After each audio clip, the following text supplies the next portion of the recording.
5 میں اب ثمرات ایمانی. پہلا ثمرہ کیا ہے؟ ما صاب من مصیبت الا باذن اللہ ومن یؤمن باللہ یہد قلبہ واللہ بکل شیء علیم. اگر اللہ پر ایمان حقیقت میں دل میں پیدا ہو گیا تو تمہیں معلوم ہے کہ پتہ تک جنبش نہیں کر سکتا جب تک کہ اللہ کا اذن نہ ہو. تم پر کوئی مصیبت کیا بغیر اللہ کے اذن کے آ گئی ہے؟ کیا بغیر اس کے علم کے آ گئی ہے؟ اور اگر اللہ کی اذن سے آئی ہے تو تمہارے ایمان کا تقاضا ہے کہ سمجھو کہ اس میں خیر ہی ہوگا، چاہے یہ مجھے اس وقت بری لگ رہی ہے، مجھے اچھی نہیں لگ رہی ہے، خیر ہوگا. آسان تکرہوا شیئا وہو خیر لکم.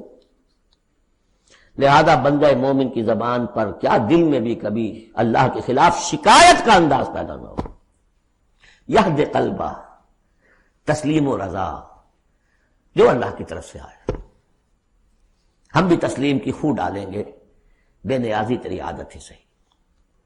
نہ شبد نصیب دشمن کے شبد ہلاک تیرت، سر دوستاں سلامت کے تو خنجر آزمائی. اے اللہ جو تیری طرف سے خیر بیدک الخیر. یہ تسلیم و رضا ہے، مقام تسلیم. علامہ اقبال نے بہت پرشکو انداز میں کہا ہے کہ اقدہا کے مقام رضا کشود مرا برو کشید ز پیچا کے ہست بود مرا. آدمی میں تکلیف کیوں آئی، کیا آئی، اس نے کیا، اس نے کر دیا، یہ ہو گیا تھا، وہ ہو گیا تھا، یہ نہیں کرنا چاہیے تھا، میں نے یہ کام غلط کیا، لگے رہو اسی پیچ و تاب. بندہ مومن کہتا ہے جو آیا میرے رب کے حکم سے آیا. کوئی بھی ذریعہ بن گیا ہو وہ ٹھیک ہے، اس کے بدلہ لیں وہ ٹھیک ہے، وہ قانون کا معاملہ ہے. وَلَكُمْ فِي الْقِصَاصِ حَيَاةٌ يَا أُولِي الْأَلْبَابِ. اللہ کے خلاف شکایت نہیں. برو کشید نہ پیچا کہ ہست بود مرا، یہ ہے، یہ تھا، یہ کیوں ہو گیا، یہ کیسے ہو گیا، اس سارے چکر سے مجھے نکال لیا. کس چیز نے نکال لیا؟ کہ عقدہا کے مقام رضا کشود مرا. یہ مقام رضا نے کیسے کیسے میرے عقدے حل کر دی. اب میں تفصیل میں جا نہیں سکتا، اس پر میرے بڑے بڑے کیسز موجود. یہ بتایا میں بھول گیا ہوں آپ کو کہ وہ جو منتخب نصاب جس کا میں تذکرہ کرتا آیا ہوں یہ ساری صورتیں ان میں داخل ہیں.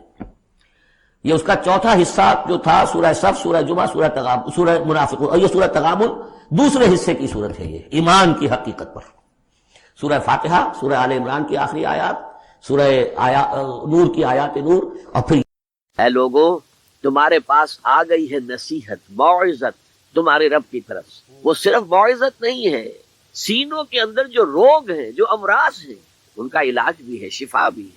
شفاء لما فی الصدور. تیسرے درجے میں وہ ہدایت ہے، وہ بتاتی ہے کدھر جاؤ کدھر نہ جاؤ.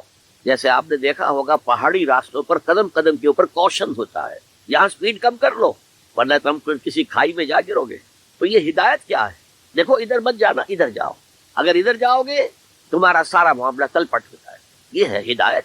اور جو چیز دنیا میں ہدایت ہے وہ آخرت میں رحمت، ہدم و رحمت للمؤمنین. اب میں چاہتا ہوں ان 4 الفاظ میں جو ربط ہے اسے سمجھو. دیکھیے اگر کسی ایسی زمین پر بارش برسے جو اوپر سے بہت سخت ہے تو پانی بہہ جائے گا، زمین میں جذب نہیں ہوگا تو کوئی رویدگی پیدا نہیں ہوگی. اگر دل سخت ہے تو قرآن مجید ان پر کوئی اثر نہیں کرے. اس کے لیے سب سے پہلے موعظہ کی ضرورت ہے، وعظ کی ضرورت ہے، نصیحت کی ضرورت ہے تاکہ دل نرم پڑ جائے. انسانی دل جب سخت ہوتے ہیں تو ان کی سختی چٹانوں سے زیادہ ہوتی ہے. سورہ بقرہ میں فرمایا ثم قست قلوبکم فہی کالحجارۃ او اشد قسوہ. یہودیوں سے خطاب ہے. ثم قست قلوبکم من بعد ذلک فہی کالحجارۃ او اشد قسوہ. اے بنی اسرائیل تمہارے اس طرز عمل کے نتیجے میں تمہارے دل سخت ہو گئے اور اب وہ پتھروں سے زیادہ سخت. لہذا سب سے پہلے ضرورت کیا ہے؟ دل کی زمین کو نرم کیا جائے، اس میں حل چلایا جائے. یہ کام ہے موعظہ کا، وعظ کا، نصیحت کا. ہمارے معاشرے میں کسی زمانے میں وعظ کا بڑا رواج تھا. آج کل یہ چیز ختم ہو گئی، بلکہ وعظ کو گھٹیا بات سمجھا جاتا ہے. بھائی کوئی عقلی بات کرو، کوئی علمی بات کرو، تم تو وعظ کہہ رہے ہو. گویا کہ وعظ گھٹیا چیز ہے. وعظ سے دل میں رقت پیدا ہو، نرمی پیدا ہو. تو قرآن مجید ہی سب سے بڑا موعظہ ہے. ہم نے بدقسمتی سے کیا کیا، جب وعظ کہے جاتے تھے تب بھی مثنوی مولانا روم سے، ضعیف احادیث سے، واعظ دستان زنو افسانہ بند.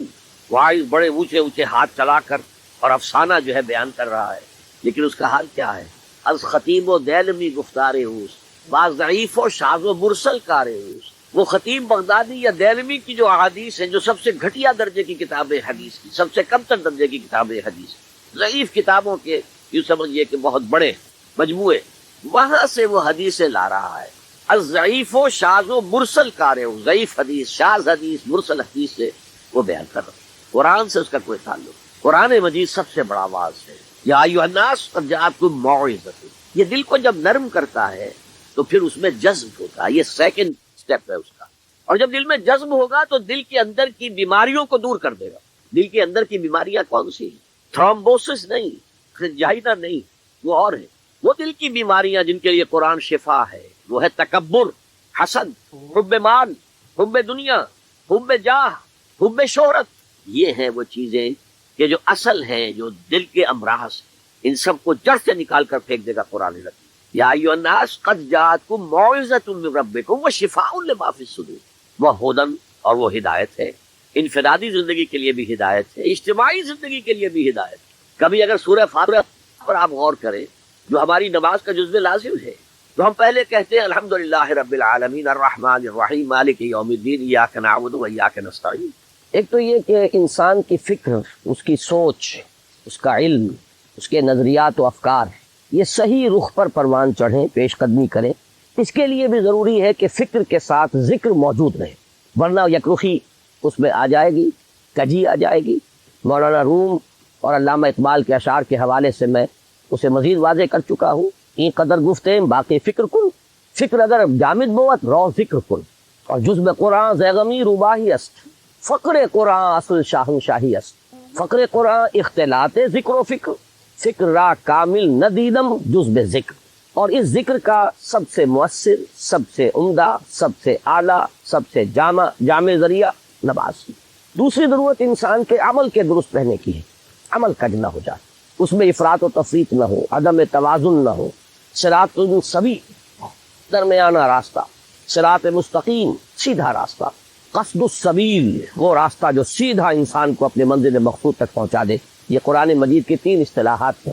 ان پر انسان کا قدم جمع رہے، ادھر ادھر کی پگڈنڈیوں پر وہ کہیں مڑ نہ جائے، نہ وہ نفس امارہ کے سے مرعوب ہو یا مغلوب ہو، نہ ماحول کے غلط اثرات سے متاثر ہو، نہ جذبات کے کسی طوفانی رو کے اندر بہہ جائے.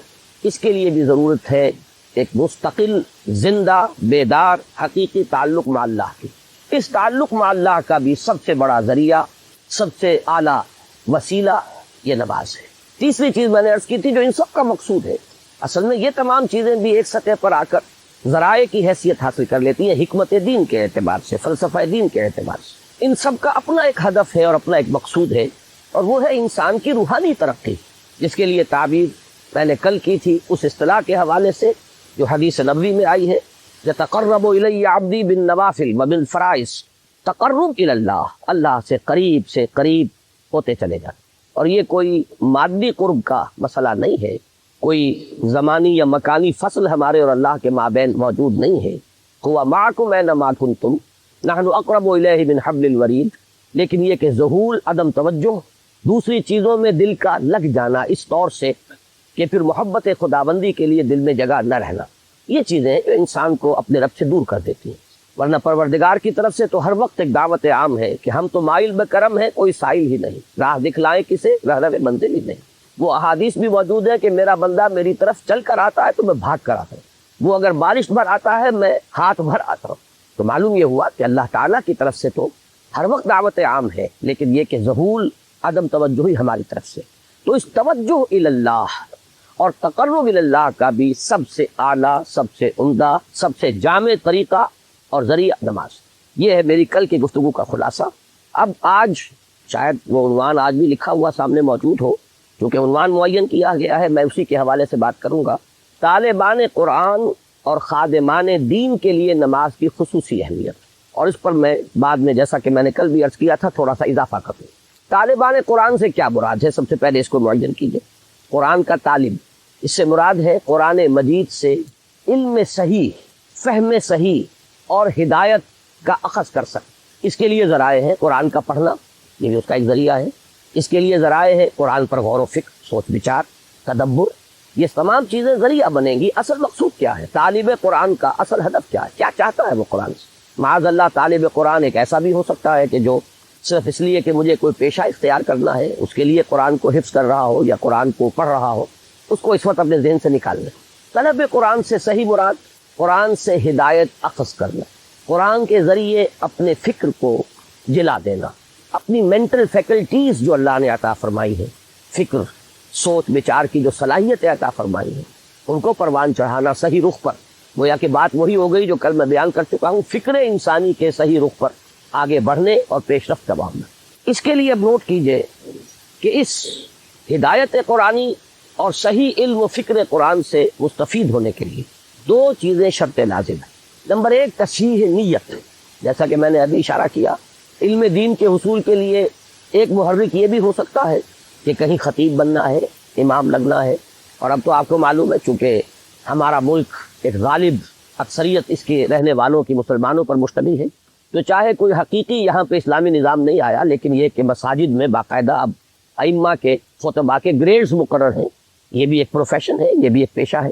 یا یہ کہ جیسے کہ حدیث نبوی میں آیا ہے کہ جس شخص نے علم حاصل کیا کہ وہ علماء کی مجلس میں بیٹھ سکے، علماء کی محفل میں بار پا سکے، یا جاہلوں پر ناواقفوں پر روب گانٹ سکے، تو اس کے لیے شدید وعید ہے، گویا کہ وہ اپنا ٹھکانہ جہنم میں بنا رہا ہے۔ وہی علم کے جس کی بڑی فضیلت ہے، جس کی بڑی اہمیت ہے، جس کے بارے میں یہاں تک فرمایا گیا کہ عالم کے دوات کی سیاہی اور شہید کا خون یہ ہم وزن ہے اللہ کے میزان میں، اور ساری رات عبادت میں کھڑے رہنے سے اس رات کا 1 گھنٹہ علم کی کے درس و تدریس پڑھنے پڑھانے میں صرف کر دینا افضل ہے۔ ساری رات ایک شخص جاگتا ہے اور نوافل ادا کرتا ہے، اس کے مقابلے میں ایک شخص 1 گھنٹہ وہ علم کی تدریس کرتا ہے یا علم کی تحصیل کرتا ہے، یہ اس سے افضل ہے۔ اس علم کا یہ مقام، لیکن ساتھ یہ بھی کہ لیماری بہ السفہاء او لیجاری بہ العلماء، اگر مقصد یہ ہو کہ انسان علماء کی محفل میں بیٹھ سکے، ان کی اصطلاحات میں گفتگو کر سکے، یہ نہ محسوس ہو کہ یہ شخص جو ہے یہ تو ہمارے مابین بیٹھنے کے قابل نہیں ہے، یہ ہماری اصطلاحات سے واقف نہیں ہے، اس لیے کچھ چیزوں کا علم حاصل ہو جائے، یا یہ کہ جو بے علم لوگ ہیں ان پر انسان دھوس جما سکے، روب گانٹ سکے۔ اس کے برعکس وہ حدیث میں نے آپ کو سنائی ہے کہ حضور صلی اللہ علیہ وسلم نے فرمایا کہ جس شخص کو موت آئی اس حال میں، من جاءہ الموت وہو یطلب العلم، کہ وہ ابھی علم کی تحصیل کر رہا تھا، لیکن کس مقصد کے تحت، لیحیی بہ الاسلام، تاکہ وہ اس کے ذریعے سے اسلام کو زندہ کرے، مقصد یہ ہے۔ فبینہ وبین النبیین درجۃ واحدۃ فی الجنہ، تو ایسے شخص کے اور انبیاء کرام کے درمیان جنت میں صرف 1 درجے کا فرق رہ جائے۔ تو معلوم ہوا کہ تصحیح نیت اس کی بڑی اساسی اہمیت ہے طلب علم میں، اور اس تصحیح نیت کے لیے لازم ہے وہی دوام ذکر الہی، دل کا اللہ کے ساتھ متعلق رہنا۔ مجھے لفظ ایک یاد آیا، ایک حدیث میں آیا ہے قلبہ معلق بالمساجد، حضور صلی اللہ علیہ وسلم نے 7 افراد کا تذکرہ فرمایا ایک حدیث میں کہ جن کو اللہ تعالیٰ خاص اپنے سائے تلے جگہ دے گا قیامت کے دن، جس دن کسی کے لیے کوئی سایہ نہ ہو۔ ان میں سے ایک وہ بھی ہے، ایک ایسا شخص کہ جس کا دل مسجدوں ہی میں اٹکا رہتا ہے، وہ اگر نکلتا ہے باہر اپنی ضروریات کے لیے، آخر معاش کی بھاگ دوڑ ہے اور ذمہ داریاں ہیں، لیکن دل وہیں اٹکا رہتا ہے کہ جیسے ہی اذان کی آواز آتی ہے لپکتا ہے، جیسے کہ مچھلی جو ہے، جسے آپ کہتے ہیں ماہی بے آب، مچھلی کو اگر آپ پانی سے نکال لیں گے تڑپے گی۔ اسی طریقے سے ایک مسلمان کی کیفیت مسجد سے باہر جو وقت وہ گزارتا ہے مجبوراً، تو اس کو اس کیفیت میں گزرنا چاہیے۔ اسی طریقے سے میں نے لفظ استعمال کیا کہ دل اللہ سے اگر متعلق نہ رہے، قلبہ معلق بالمساجد، اسی طریقے سے اللہ کے ساتھ دل اگر معلق نہ رہے، جڑا نہ رہے، تو نیت جو ہے اس میں فساد آ جائے۔ نیت ہی میں تو فساد ہے، جس کے لیے کہ شیطان دل میں پھونکے مارنے لگتا ہے، اور ذکر سے خالی قلب کے بارے میں یہ حدیث میں کل آپ کو بتا چکا ہوں۔ تو معلوم یہ ہوا کہ قرآن مجید سے صحیح فکر، صحیح علم، صحیح سوچ، حقیقی ہدایت کے اخذ کرنے کے لیے شرط لازم ہے تصحیح نیت، اس کے لیے لازم ہے دوام ذکر، اور دوام ذکر کا سب سے اعلیٰ، سب سے عمدہ، سب سے جامع طریقہ یہ کل ہم دیکھ چکے کہ ذکر کی میں نے آپ کو اقسام بتائی، ذکر غیابی، ذکر حضوری، پھر یہ کہ ایک ذکر صرف ذہنی و فکری ہے، اس کے ساتھ ایک ذکر وہ ہے جس میں عمل کو بھی شامل کر لیا گیا۔ یہ جملہ پہلو نماز میں جمع ہو گئے، ذکر غیابی بھی ہے، ذکر حضوری بھی ہے، خطاب بھی ہے، دعا بھی ہے، مخاطبہ و مکالمہ بھی ہے، ہم کلامی بھی ہے، الصلاۃ و معراج المومنین اسی لیے اسے کہا گیا۔ پھر یہ کہ اس میں نہ صرف ہم کچھ کہہ رہے ہوتے ہیں، بلکہ یہ کہ اس کے ساتھ جو ہمارا رکوع اور سجود ہے، یہ گویا کہ عملاً اس وقت ہم تعظیم کر رہے ہوتے ہیں اللہ کی۔ تو پھر جوڑتے جائیے بات کو، اس لیے کہ یہ رب قائم نہیں ہوگا تو پھر کوئی فائدہ نہیں ہوگا سوائے اس کے کہ ایک واعظ آپ نے سن لیا کہ طالب قرآن کے لیے صحیح معنی میں قرآن کی ہدایت سے استفادے کے لیے شرط اول جو شرط لازم کی حیثیت رکھتی ہے وہ ہے تصحیح نیت. اس کے لیے ضروری ہے دوام ذکر، اور ذکر کا جامع ترین بلند ترین طریقہ ذریعہ نماز. اسی طرح طالب قرآن کے لیے دوسری شرط ہے، وہ شرط یہ ہے کہ جیسے جیسے علم اور ہدایت حاصل ہو اس کے ساتھ ساتھ عمل بھی فوراً شروع ہو جائے. اس میں اگر گیپ واقع ہو جائے گا، ایک بات سمجھ میں آ گئی ہے، ذہن پر منکشف ہو گئی، دل نے گواہی دے دی کہ ہاں بات ٹھیک ہے، دیکھنا تقریر کی لذت کے جو اس نے کہا میں نے یہ جانا کہ گویا یہی میرے دل میں تھا، میری فطرت یہی کہہ رہی ہے، مجھے اپنے اندر سے اسی بات کی گواہی مل رہی ہے. اب ذہن اور قلب کا متفقہ فیصلہ ہو چکا کہ یہ صحیح ہے. اب اگر فوری طور پر عمل اس رخ پر نہ مڑے، اگر موڑنے کی ضرورت ہے، پہلے سے اس پر انسان عامل ہے تو مزید انشراح ہوگا، مزید انبساط ہوگا، مزید اس پر اعتماد پیدا ہوگا، مزید اطمینان حاصل ہوگا.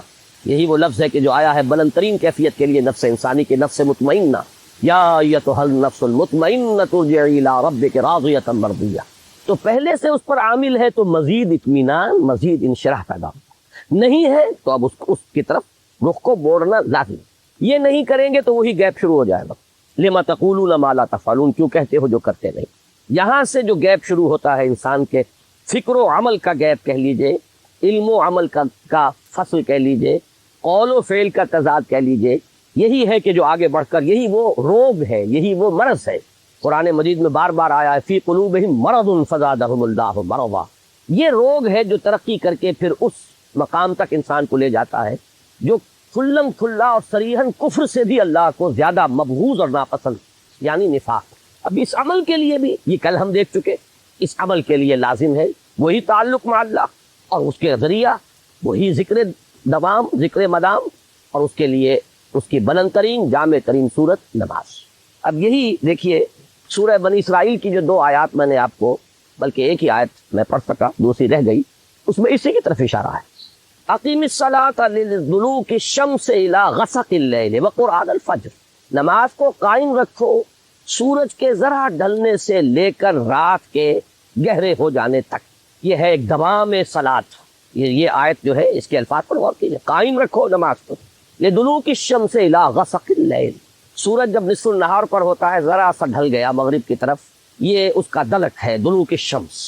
اور جب غروب ہو گیا اور اس کے بعد رات تاریک ہو گئی، رات تاریکی کا پردہ خوب گہرا دبیز ہو گیا، تو یہ غسق اللیل ہے. یہاں سے وہاں تک تو نماز کو قائم رکھنا ہے.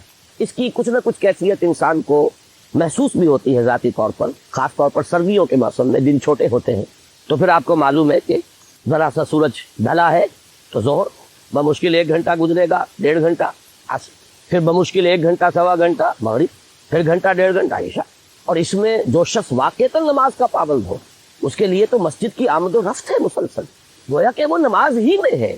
یہ تو ایسے ہی ہے کہ جیسے آپ نماز کے دوران بھی تو سلام پھیر لیتے ہیں نا. ابھی آپ نے 4 رکعت سنت کی ادا کر لی، سلام پھیر لیا، اب آپ نماز میں نہیں ہیں. اس کے بعد پھر اب آپ کھڑے ہوئے ظہر کی جماعت میں، پھر نماز میں آ گئے، اس کے بعد پھر سلام پھر گیا، اب آپ نماز میں نہیں ہیں. لیکن در حقیقت یہ پوری ایک نماز